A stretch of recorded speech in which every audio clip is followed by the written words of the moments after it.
Hey guys, welcome back to my channel. So today I am doing a little bit different video. I am doing my first jobs.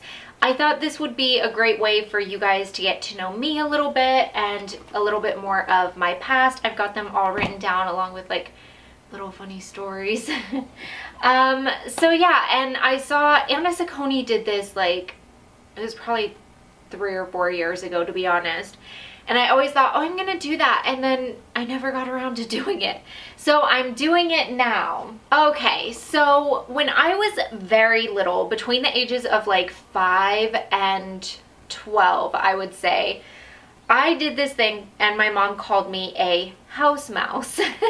That's like the most ridiculous name ever, but she called me a house mouse, and that was basically I would do anything around your house, my neighbor's house, whoever's house, for payment. So I would do things like do all the dusting for $2, do your dishes for $1, stuff like that.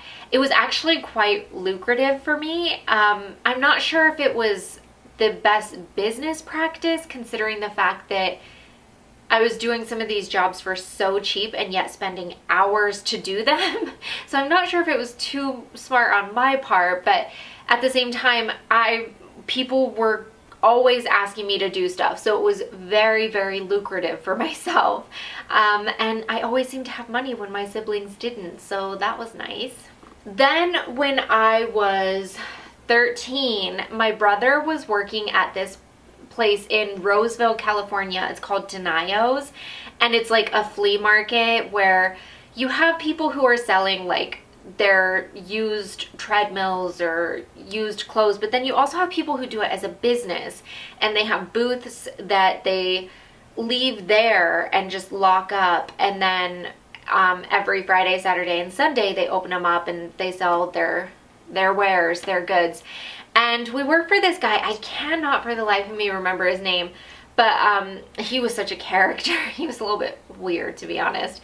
And half of his store, the left half of his store was selling perfume. And it was all like knockoff perfume, even though it said that it was like, oh, what's one? Like, oh, it's like right there in my brain. It's like aqua, cool water, something like that. It really wasn't. And then the right half of his store was knives and swords. It's such a weird combo, but I was that girl that stood on the side of the booth every Saturday and Sunday. And I'd be like, we've got perfume, would you like a sample? Spritzing people. I was the spritzer. And then I would sell like the knives and stuff too, which I was actually more successful at selling knives and swords than I was perfume. And the commission was bigger, because I think the commission because that's what we worked on, was commission. And so I think it was like 5% for perfume, and then it was 10% for the knives and swords. So I was really always kind of hustling the knives and swords. And some of them were like massive, like huge swords that you would think were from the Middle Ages or something, and really they were just made in China or Vietnam. And then some of the knives I think were illegal because they're called like butterfly knives or something, where you can just like flick it out. I don't know. Anyways, we worked there until my birthday rolled around, and I had asked, it fell on a Saturday, and I had asked for that Saturday off, and he wouldn't give it to me, which I felt was kind of unreasonable, considering the fact that like we were working on commission. It wasn't by hour or a minimum wage or anything like that, and I was only 13 and he wouldn't give it to me. So I just never went back because I was so angry, and I was bound and determined to take my birthday off, because myself and 3 of my very close friends all shared the same birthday. And we had planned like this really big, massive, like collective birthday party at my friend's house, and I didn't want to spend the whole day out in the sun at Denio's and then have only like 20 minutes to get ready, because I mean the party started at 5 o'clock. We were 13 so that was like late to us. But yeah, that was my first like official job. Then after I quit Tenayo's, I had remembered this book series that I was like really obsessed with when I was 10 years old, and it was called The Babysitter's Club. So I convinced a couple of my other friends to start a babysitter's club, which I myself made myself president of. And so we did really well at that. We put up signs and we made them in, what was it? It's like clip art signs, like clip art where you can, I think it's Word. I mean, I honestly have not used a PC since like 2008. So I think it was Word. And I think we inserted some clip art and then just like wrote our phone number. And we did really well with that because they would call my phone number, and because you can't have like 20 different numbers on there. So the way we set it up, they would call my phone and then I would like be like, yep, they're good, because I kept a schedule because I'm really good at things like that. I would take a percentage of their babysitting money. I think it had to be like 10% or something. But looking back on it, I was like, damn, that was a bit cold. I guess this would be my first official job, because it's my first job where like you pay money into like the system, was Sonic. And I was living in Louisiana at the time. And I have to say it was probably one of my favorite jobs because it was so laid back, and I got to rollerblade the entire time. I love rollerblading even to this day. So I loved that. And I like the fact that we had like the repeat customers that would ask for specific people to bring their food out. And so you always got to see like the same faces every day. And we were living in a small town. I wouldn't say it's like small. It's the suburbs outside of New Orleans called Mandeville. And so it was a smaller area compared to New Orleans. And I just got to know so many people so quickly, and I liked that. I think that if you move to a new area, definitely get a job in fast food or at like a local supermarket, because you meet everybody in the area very, very quickly. Then after that, I worked at my boyfriend's grandmother's accountancy office, because she was an accountant and then she had a partner. And I basically just answered phones, and I found it really, really boring. I don't know, there was something about working in that office that I found really boring. I really didn't like it. And after just a few months of that, I was like, I gotta go. I am the type of person that I need to have a specific goal to be working towards, and just sitting at a desk answering the phone all day long is too slow paced for me. I need something to be doing besides that. So I quit that job, and I actually got a job. This was my first creative job. Sorry, my watch is telling me my fitness is doing well today. This was my first creative job. So I got a job working as an assistant to a photographer, and I loved that. I found it really interesting. The guy he was honestly just like the nicest guy ever. He was an older guy. His name was Kevin, and he had tons and tons and tons of old cameras, which was a lot more interesting to me than using digital cameras, just because of the fact that like old school shooting on film, doing the dark room, I loved it. And I have to say, I wish that I would have paid a bit more attention to what he was trying to teach me at the time, because obviously that would really come in handy for me now. But at the time, I was more focused on like, I would set up lights, I would hold like a wind machine, basically it's a fan, stuff like that. So it wasn't as in depth. It could have gone like much further for me, but because of the fact that we moved, I wasn't able to keep that job. Then after moving back to California, my mom talked me into doing Avon, and I was like, yes girl, I love me some makeup, I love talking to people, I will be amazing at this job. So I go sign up as an Avon lady. I go around my neighborhood. I basically sell all the people in my neighborhood. And then it was kind of like, okay, so I've done all the people in my neighborhood. Who do I go after now? Because I didn't have a local church or anything like that where we like came together every week. So I was kind of stumped on where to go with it from there. So then the lady who, she wasn't the lady that talked me into signing up, but she was like the district, you know, she would do all the presentations to get more people to sign up, stuff like that. She was like, oh, it's so great that you're doing this, because all the people in my area were older women, and she was like, it's amazing to start getting younger people.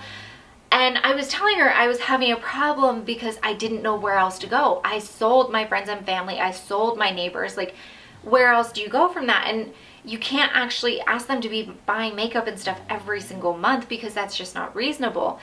And she just kept telling me like, oh, just keep getting your catalogs and putting them at laundromats and grocery stores. So I was doing that, but the catalogs were quite expensive, and I actually felt like they shouldn't make us pay for them.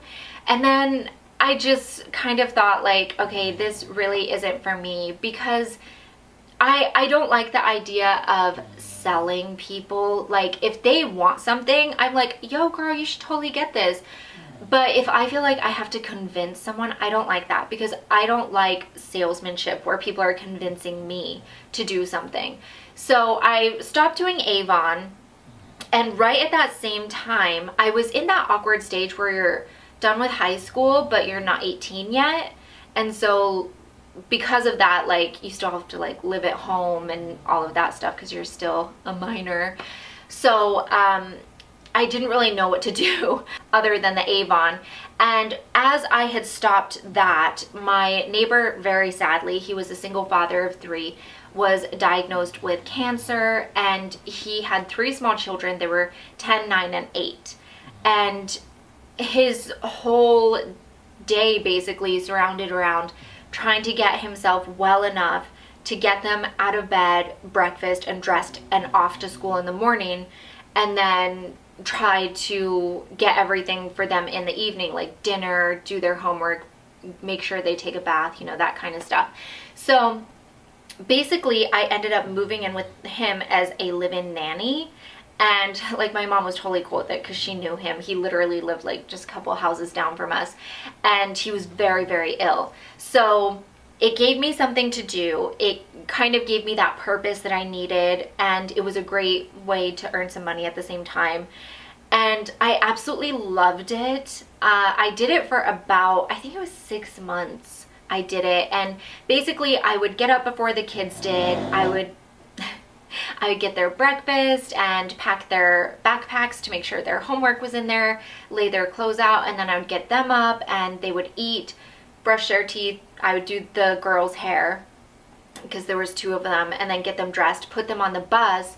And then while they were gone, I would tidy up the house, go to the grocery store. I did tons of meal planning, which was really important because, you know, they're kids, they have to have proper meals. And then I would spend my day mostly just before they got home kind of organizing like fun things to do when they were at home. So they would come home from school, we would quickly get through their homework, because they were young, it was like pretty easy. And then we would have an afternoon snack and then do some sort of activity. And in the late winter, early spring, we did like lots of indoor stuff like coloring, crafty stuff. And then as it got into summer, we did more outdoor stuff where I would kind of hide little things outside, because we all of our houses were on big acreage, like 10 acres, and I would hide things around outside and create like a treasure hunt, and they loved those. So especially because I would do clues, and they each would have to like put their clues together to figure out the next location. So it was a great way of like teaching them teamwork and stuff like that. But I really loved that. After summer came and they were done with school, they moved away to live with his sister, and later he did sadly pass away.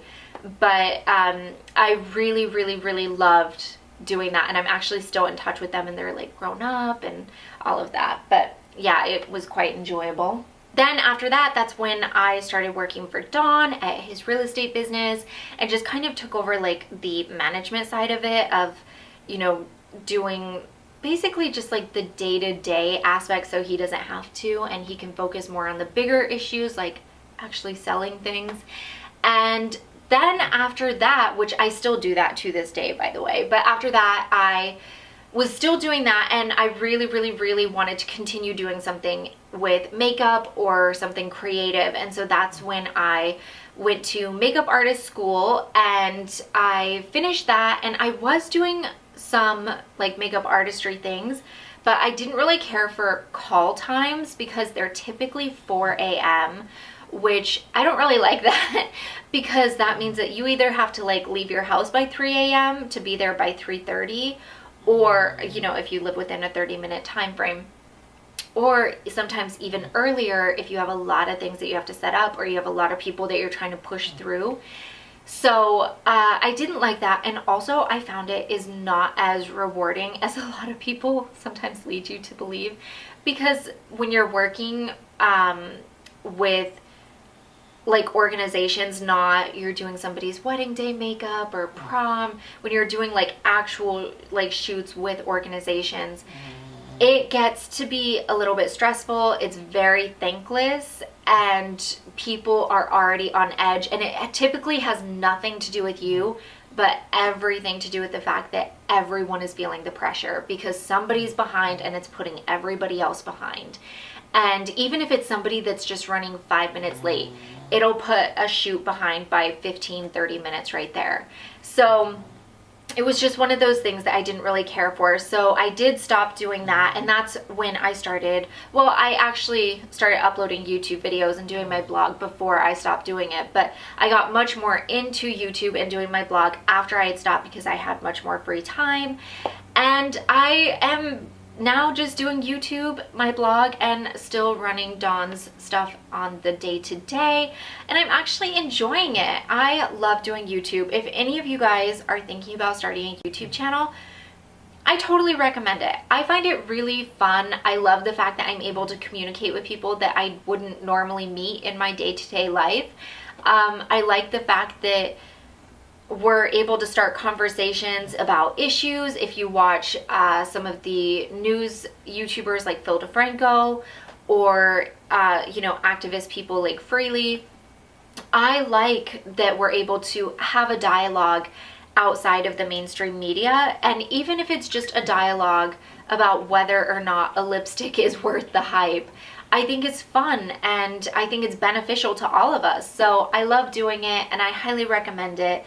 And that is it for my jobs. I took you all the way through. So I hope you guys enjoyed this. Give it a thumbs up if you did. I would love it if you guys left me your first jobs down in the comments below. I'd love to see what you guys started off doing, because frankly, for everyone that thinks that life is so easy for other people, or that they were handed certain things, to be honest, we all have to start somewhere, whether it be working as a house mouse, working at Sonic, or selling your friends Avon. We all start somewhere. So I will see you guys. Don't forget to hit that subscribe button, by the way. We are so close to 11,000 subscribers, and I've got everything over in my closet over there for the 11,000 subscriber giveaway. So hit that subscribe button, and I will see you guys in my next video. Bye.